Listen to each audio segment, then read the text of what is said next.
زیادہ گفتگو اس لیے نہیں کرنا چاہتا کہ میں ایک بھرپور کالم لکھ رہا ہوں اور میں آپ سے بیان کروں کہ اس کالم کو لکھتے ہوئے میری جو کیفیت تھی وہ کیفیت جو ہے وہ بیان سے باہر تھی۔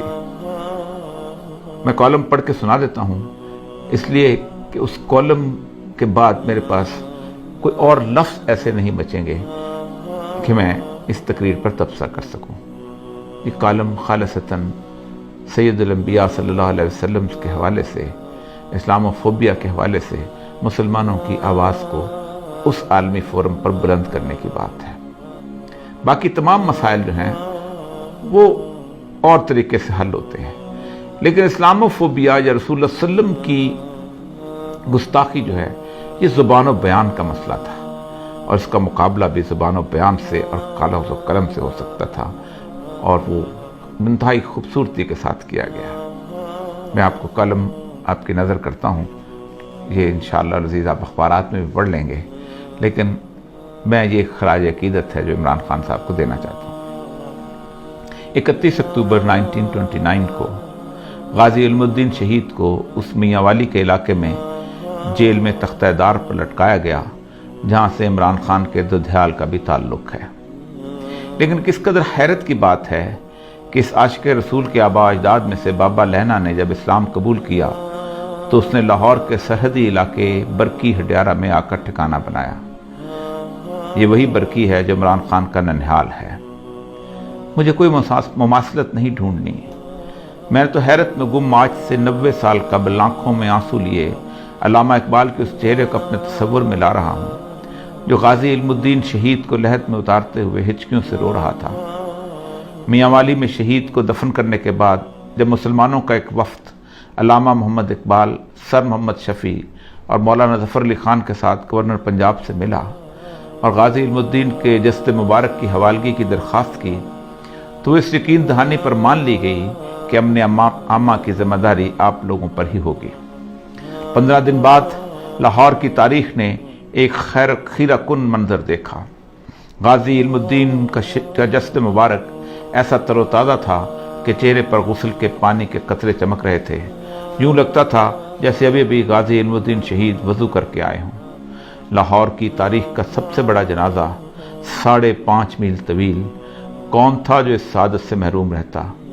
شہید کو لحد میں مولانا دیدار علی شاہ اور علامہ اقبال نے اتارا۔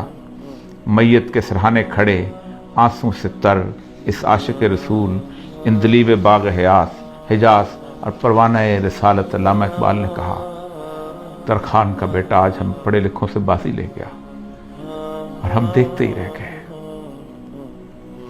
ہر وہ شخص جو سید الانبیاء کے ناموس اور حرمت سے محبت کرتا ہے، اس کی کیفیت اس وقت بالکل ویسی تھی جب عمران خان عالمی فورم پر سید الانبیاء صلی اللہ علیہ وسلم سے مسلم امت کی والہانہ محبتوں کا اظہار کر رہا تھا۔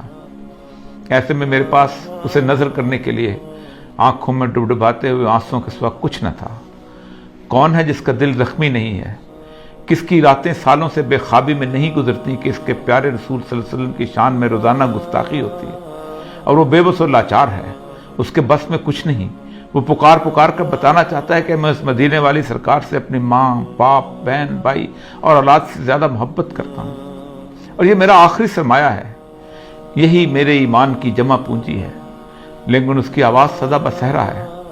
وہ کوئی مولوی ہے تو بس جمعہ کے خطبے میں آواز بلند کر لیتا ہے، کسی تحریک کا سربراہ ہے تو جلوس نکال لیتا ہے، دھرنا دیتا ہے، مفتی ہے تو فتویٰ دیتا ہے، کالم نگار دانشور ہے تو کالم لکھتا ہے، ٹی وی پر گفتگو کرتا ہے۔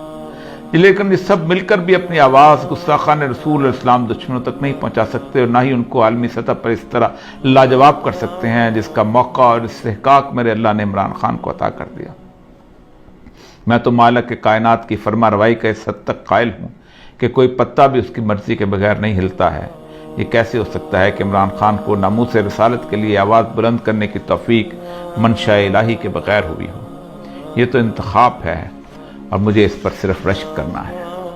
میرے پاس صرف تشکر کے آنسو ہیں۔ اقوام متحدہ کے 193 ممبر ممالک کے جمع غفیر میں 57 مسلمان ریاستوں کے سربراہ ہیں، اور ان میں سے اللہ نے میرے ہی ملک کے سربراہ کو یہ توفیق عنایت کی۔ شاطمین رسول کا قصہ کوئی تازہ نہیں ہے، مغربی دنیا میں اس کا آغاز سید الانبیاء صلی اللہ علیہ وسلم کے وصال کے تقریباً 150 سال بعد 780 عیسوی میں ہو گیا تھا، جب ایک شخص تھیوفس دی کنفیسر نے رسول اکرم صلی اللہ علیہ وسلم کی شان میں گستاخانہ سوانحی خاکہ تحریر کیا تھا۔ یہ واحد شخص ہے جسے اپنے زمانے کے عیسائیوں کے دونوں بڑے گروہ یعنی رومن کیتھولک اور مشرقی آرتھوڈاکس نے 12 مارچ 817 میں اس کی موت کے بعد اسے ایک قابل احترام سینٹ کا درجہ دیا اور اسے پوری عیسائیت کا مشترکہ راہب قرار دیا۔ اس ملعون کی موت کے بعد سے آج تک یعنی 1200 سال تک مغربی دنیا کی پوری علمی تاریخ اسلام دشمنی، اسلام فوبیا اور سید الانبیاء صلی اللہ علیہ وسلم کی گستاخیوں سے بھری ہوئی ہے۔ کوئی بڑا مورخ اٹھا لیں، آپ کو اس کی تحریروں میں اسلام اور سید الانبیاء صلی اللہ علیہ وسلم سے نفرت ملے گی۔ یہ نفرت اور تعصب ان کی تحریروں میں اتنا واضح ہے کہ وہ تکلیف دہ حد تک جھوٹ بولنے سے بھی گریز نہیں کرتے۔ آپ کوئی بڑا نام لے لیں، William Muir, Margoliouth, Max Weber, doctor Sprenger, Toynbee, sir Hamilton Gibb, Montgomery Ward, Thomas Carlyle, غرض ایک لمبی فہرست ہے جس میں ہر کسی نے ہر صدی میں اس جرم میں حصہ ڈالا۔ یہ وہ مورخین ہیں جنہوں نے تاریخ میں اتنا جھوٹ بولا ہے اور اس صفائی سے بولا ہے کہ آج مغرب کا ہر بچہ اور میرے ملک کا انگریزی میڈیم تاریخ پڑھنے والا ان 12 سالوں میں لکھے ہوئے اس جھوٹ کو تاریخی ماخذ یعنی ہسٹوریکل سورس سمجھ کر سچ مان لیتا ہے۔ یہ ہے وہ صدیوں پر محیط سازش جس کے خلاف مسلمانوں میں سے محبت رسول کے امین علماء کرام، مفتیان، حکام اور ادیبوں دانشوروں نے ہمیشہ آواز اٹھائی، لیکن یہ تمام آوازیں اس امت کے لوگوں کے لیے تسکین روح کا باعث تو بنتی رہیں، لیکن مغرب کے لیے ایک چھوٹا سا واقعہ بھی نہ بن سکیں۔ عمران خان کی تقریر ایک بہت بڑا واقعہ ہے۔ یہ 2 وجوہات کی بنیاد پر زیادہ پر اثر ہے، جادوئی تاثیر رکھتی ہے۔ پہلی وجہ یہ ہے کہ وہ اس مغرب کی تہذیب کا ہیرو رہا ہے۔ اسے یورپ کے نوجوان لڑکے اور لڑکیوں نے دہائیوں تک اپنے دل کا شہزادہ، ہارٹ تھروب بنا رکھا تھا۔